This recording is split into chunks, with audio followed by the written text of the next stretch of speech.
bonjour tout le monde. Alors aujourd'hui, on va voir comment récupérer un enregistrement sur VCDial ou bien Logo Autodial.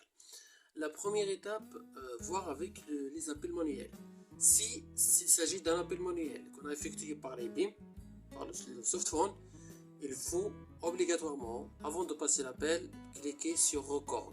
Record comme ça, donc il faut cocher Record pour qu'on garde l'enregistrement. Une fois on a passé l'appel manuel en cliquant sur Record, l'enregistrement on peut le récupérer en cliquant sur Options, Recorded, Call Location, vous voyez.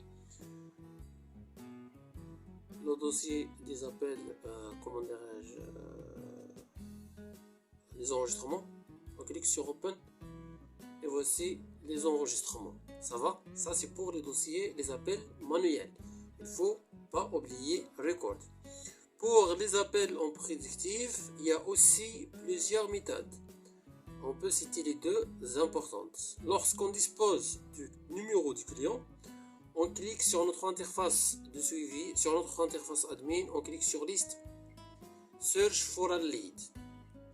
Si on dispose de numéro, on le tape ici, phone, submit, et voici l'enregistrement. On clique, ça va. Déjà, le lien de l'enregistrement, il est en bas. Vous voyez, tac. Un instant, et voilà. Le lien de l'enregistrement, le voici. On clique ici, on aura l'enregistrement. Ça marche. Si on dispose juste de nom du client, list, search for a lead, on put last. Mais le nom du client, le problème c'est qu'il y a des personnes, il y a plusieurs prospects qui ont le même nom ou bien le même prénom, donc ça pourra nous donner plusieurs résultats quoi. En attendant, voilà, ça va pas donner juste un seul un seul enregistrement quoi. Voilà, vous voyez, donc c'est tous les prospects qui commencent par pèlerin, ainsi de suite. Donc il vaut mieux garder le numéro. La troisième méthode, si jamais on n'a pas le numéro, mais on sait que c'était passé par l'agent X par exemple, je vous donne un exemple, l'appel qui a été passé par l'agent 109 par exemple.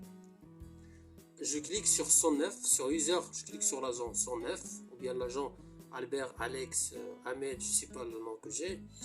En cliquant sur user states, les stats de l'agent, voici les appels qu'il a passés aujourd'hui, le 16 jusqu'au 16. Si c'était un appel qui a passé hier, je peux filtrer ici, le 15. Là, j'ai les stats des appels qui a passé aujourd'hui. Vous voyez, c'est beaucoup, c'est plusieurs appels. Moi, je peux par exemple trouver l'appel par la longueur de l'appel. Comme ça, ce sont 231, donc c'est intéressant. Il y avait une conversation. Voilà, donc comme ça, voilà, s'il n'y a pas moyen, si je ne me rappelle pas ni du numéro ni de nom, je peux le faire comme ça. Donc, si l'agent me dit, ouais, ça fait une heure.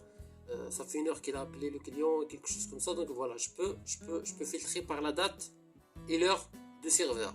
Sachant qu'il faut que la date du serveur soit réglée. Voilà, c'est tout ce qu'on peut faire aujourd'hui pour l'enregistrement. Je vous montre un exemple.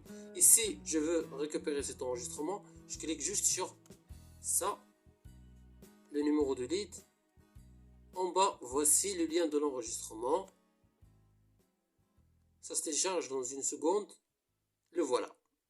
Ça va? C'est très clair. Alors donc voilà, s'il y a d'autres questions, n'hésitez pas à les poser en commentaire.